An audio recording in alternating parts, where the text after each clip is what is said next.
Le procès dans l'affaire le procureur contre Mohamed Saïd Abdelkani s'est poursuivi le 3 et le 4 juin 2025 devant la Chambre de première instance 6 de la Cour pénale internationale, composée de la juge présidente Mia Tamaria Samba, de la juge Socorro Flores Liera, du juge Sergio Gerardo Ogalde Godinez et du juge suppléant Kipong Paik. La Chambre a entendu la déposition du deuxième témoin de la défense, D33P0015, qui était dans le prétoire et a témoigné en audience publique. L'accusé, Mohamed Saïd Abdelkani, était présent. Ancien commandant présumé de la Seleka, Mohamed Saïd est à ce titre accusé de crimes contre l'humanité et de crimes de guerre qui auraient été commis à Bangui, capitale de la République centrafricaine, en 2013. Cette déposition s'est inscrite dans le prolongement et la présentation des témoins de la défense devant la Chambre. L'équipe chargée de la défense de Mohamed Saïd a appelé à la barre son deuxième témoin, Madame Anissa Bilal, pseudonyme D33P0015, qui a déposé au sujet de recherches qu'elle avait effectuées et d'articles qu'elle avait écrits concernant la République centrafricaine aux alentours de la période visée dans les charges. Pendant les audiences, Madame Anissa Bilal a d'abord été interrogée par M. Dov Jacobs, conseil de la défense de M. Saïd, avant d'être contre-interrogée par le substitut du procureur, M. Thomas Bifoli. Interrogée par M. Dov Jacobs, conseil de la défense de Mohamed Saïd, Mme Anissa Bilal, juriste internationale, menait depuis plus de 18 ans des études sur les conflits dans le milieu universitaire que sur le plan politique. Ces études ont porté principalement sur le droit international humanitaire, le droit relatif aux droits de l'homme et droit international public. Mme Bilal a travaillé dans diverses organisations où elle a occupé plusieurs postes. Elle a répondu à des questions sur les 3 points suivants. Premièrement, son parcours professionnel. Deuxièmement, un article qu'elle a écrit au sujet de la République centrafricaine. Et troisièmement, sa méthode de rédaction d'articles et de rapports. Pendant sa déposition, alors qu'elle était interrogée par la défense, Mme Anissa Bilal a décrit la méthodologie juridique d'un conflit armé et expliqué comment appliquer les divers accords et traités internationaux à un conflit donné d'après ses recherches. Selon la recherche que j'ai pu faire et qui se concentre notamment sur le rapport du secrétaire général en mai 2013, il y a eu effectivement dans les faits la prise de pouvoir par M. Jotodia ainsi que la nomination à des postes clés pour, disons, des membres des Seleka. Ça, ce sont les faits qui ont été rapportés par les différents, le rapport notamment du secrétaire général. Et cela signifie la disparition dans les faits de l'une des deux parties au conflit. Comme vous le savez, le droit international humanitaire régit le comportement des parties à un conflit d'une manière bilatérale. Et donc, par définition, lorsque l'une des deux parties au conflit disparaît, le droit international humanitaire cesse de s'appliquer.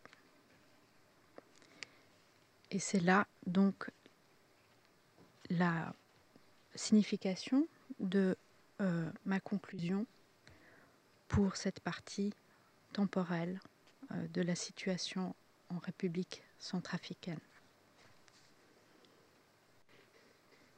Des extraits du rapport de Mme Bilal intitulé Central African Republic from Conflict to Chaos and Back Again, République centrafricaine après le conflit puis le chaos, de nouveau le conflit, ont été lus en salle d'audience par le Conseil de la Défense, qui lui a ensuite posé des questions afin qu'elle explique son article de manière détaillée. Alors, vous avez discuté de l'absence d'organisation des anti-Balaka et vous dites dans le passage que j'ai lu que la structure et la chaîne de commandement des Séléka étaient au mieux décentralisées et certainement pas très organisées. C'est toujours à la page 16-23. Est-ce que vous pouvez nous en dire un peu plus sur ce point? Oui, comme je le développe dans mon article, et c'est également peut-être la raison pour laquelle j'ai nommé cet article Central African Republic, From Conflict to Chaos and Back Again. Ça signifie en fait ces 3 phases du conflit. La première phase où il y avait un conflit armé non international, une deuxième phase qui est plutôt caractérisée par une période de chaos pendant laquelle le droit international humanitaire ne s'appliquait pas, et la requalification, disons, d'un nouveau conflit en République centrafricaine à partir de mars 2014, selon moi et selon le CICR. Donc, la période qui s'est caractérisée entre mars, disons, et en fait à peu près une année, entre mars 2013 et mars 2014, est une période où il y avait des éléments de violence armée, des épisodes de violence armée qui se sont intensifiés au cours des mois, à partir d'octobre, septembre-octobre, même s'il y avait, et ça de nouveau, ce sont les faits qui ont été rapportés par les différents rapports que je cite dans l'article, même s'il y avait des clashs, même s'il y avait des attaques contre les personnes en République centrafricaine pendant cette période-là, il y avait aussi une forme de désorganisation, non seulement de l'État, où on peut parler d'un État failli. Là aussi, beaucoup d'éléments dans les rapports que je mentionne dans l'article le mentionnent, le degré un peu disons, de désorganisation de la part du gouvernement, une mauvaise gouvernance, un peu de contrôle. Et il mentionne également ce degré de désorganisation des Séléka qui empêcherait de dire que vraiment dans cette situation-là, on était face à un contexte très clair, avec une gouvernance bien établie, des forces armées qui soutiendraient un gouvernement en termes d'ordre public, et donc qui serait plutôt qualifié de chaos, dans le fond, où beaucoup de violences commises par des éléments armés sans qu'on puisse vraiment dégager un commandement très clair, une stratégie, disons, de violence contre les civils ou contre d'autres groupes qui ne se dégageaient pas clairement, en tous les cas, jusqu'en janvier, on va dire, janvier, février, mars 2014. Donc ça, ce sont des considérations que j'ai pu observer d'après effectivement les éléments de rapport que j'ai fait dans ma recherche, que ce soit les rapports du secrétaire général ou les rapports de International Crisis Group ou de ces différentes ONG, qui effectivement me laissaient penser que cette période, disons, était plutôt caractérisée par un chaos, en fait, qui était difficilement régi ni par le droit international humanitaire, ni par les droits de l'homme, du fait que l'État était failli, en quelque sorte, et que les éléments armés n'étaient pas suffisamment organisés pour qu'on puisse leur attribuer une forme de responsabilité juridique, que ce soit en droit international humanitaire ou en droit international de protection des droits de l'homme. Après avoir posé quelques questions complémentaires à Madame Bilal, la défense a terminé son interrogatoire principal de ce témoin. le juge Sergio Gerardo Galle Godinez a brièvement interrogé Mme Bilel avant que l'accusation prenne la parole pour procéder à un contre-interrogatoire. Après que la défense a terminé d'interroger le témoin, l'accusation, représentée par le substitut du procureur M. Thomas Bifoli, a contre-interrogé Mme Anissa Bilal, principalement au sujet des événements qui se sont déroulés en 2013 et 2014 en République centrafricaine. Madame Witness. Madame le témoin, entre avril et décembre 2013, les forces pro-Bozizé ont formé leurs membres aux tactiques et stratégies du combat militaire. Est-ce que vous le saviez?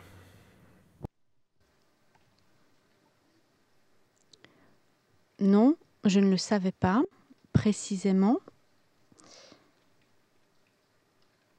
Ce que je peux dire à ce stade, c'est que d'après mes recherches,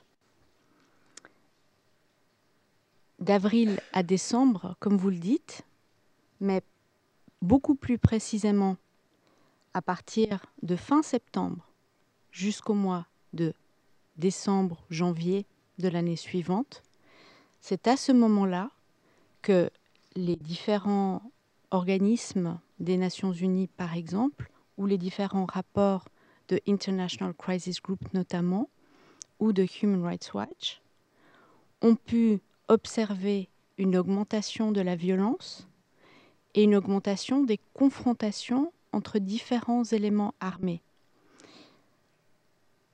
Cela dit, toujours d'après mes recherches, du mois de mars jusqu'au mois, disons, de fin septembre, il y avait certes des petits clashes, ça c'est exactement le type de vocabulaire qu'on peut retrouver dans les rapports. Il y avait aussi une certaine violence auprès de la population civile. Cela dit, toujours selon les recherches que j'ai pu faire et selon l'analyse, ces deux éléments, que ce soit le niveau de violence entre ces éléments armés et le niveau d'organisation de ces différents éléments armés, même s'il y avait recrutement, comme vous le dites, ou même s'il y avait, disons, un début de réorganisation, à ce stade-là, donc d'avril à fin septembre, voire beaucoup plus tard, ne satisfaisait pas à l'application du droit international humanitaire, selon mon analyse et selon l'analyse aussi qui a été faite par d'autres organisations. Lors de son contre-interrogatoire par l'accusation, Mme Bilel a parlé de l'application du droit international humanitaire en cas d'incident ou événement violent et des critères utilisés pour ce faire. Elle a parlé plus particulièrement des incidents et d'événements violents qui se sont déroulés en République centrafricaine au cours et aux alentours de la période visée par les charges et a fait part des conclusions de ces recherches. Question. Le 18 août vers cette date, les forces pro-Bozizé ont lancé une attaque à Bangui pour empêcher la prestation de serment de Dotodja en tant que président de la République centrafricaine. Est-ce que vous le saviez? Oui, je le savais. Néanmoins, comme je l'ai dit, il faut que la violence soit protracted, soit prolongée. Il faut qu'elle soit intense et il faut qu'il y ait des confrontations entre les parties au conflit. De nouveau, selon mon analyse, les recherches que j'ai pu faire, mais aussi selon l'avis d'autres organisations, ce niveau d'attaque ou la violence qui était entre ces éléments armés ne peut pas satisfaire, en tous les cas d'après mon analyse, mais de nouveau qui est aussi celle de beaucoup d'autres commentateurs, ne satisfont pas au niveau requis pour l'application du droit international humanitaire. Cela veut dire en d'autres termes que ce sont des opérations de maintien de l'ordre qui doivent primer et que ce soit le droit applicable au maintien de l'ordre en République centrafricaine qui est le cadre juridique qui s'applique en priorité à l'exclusion du droit international humanitaire qui ne s'applique qu'en cas de violence intense entre les différentes parties à un conflit. Et le niveau de violence qui est requis pour les conflits armés non internationaux est extrêmement élevé. Et cela s'est été confirmé dans plusieurs cas de jurisprudence parce que les États ont voulu exclure les cas de violence domestique de la régulation du droit international humanitaire. Donc, je ne nie pas et je suis tout à fait consciente qu'il y a eu des clashs entre différents éléments armés. Il a pu avoir des attaques ou des perturbations pendant la cérémonie d'investiture du président, mais ces éléments-là, d'après mon analyse et d'après les recherches que j'ai pu faire, ne satisfont pas au niveau requis par la jurisprudence et le droit international humanitaire pour que cela satisfasse à ces deux conditions que j'ai évoquées auparavant. Après avoir posé quelques questions complémentaires, l'accusation a terminé le contre-interrogatoire de Mme Bilal, qui a conclu sa déposition devant la Chambre. Les représentants légaux des victimes dans cette affaire n'ont pas interrogé Mme Bilal. La juge Miata Maria Samba, juge présidente, a fait des commentaires sur la cause de la défense. Comme je l'ai dit hier, au procureur et aux représentants des victimes, nous allons tenir une conférence de mise en état après la déposition de ce témoin. Maintenant que nous avons terminé avec ce témoignage, nous allons lever l'audience et nous saurons, après avoir pris une décision à la suite de la conférence de mise en état, quels seront les prochains témoins éventuels. Cette information vous sera transmise à vous, au procureur, aux représentants des victimes. Donc, pour être précis, nous allons nous retrouver à 11 heures pour la conférence de mise en état. Merci et bonne chance, Madame Bilal. Le procès dans l'affaire le procureur contre Mohamed Saïd Abdelkani se poursuivra à une date ultérieure qui sera communiquée en temps utile.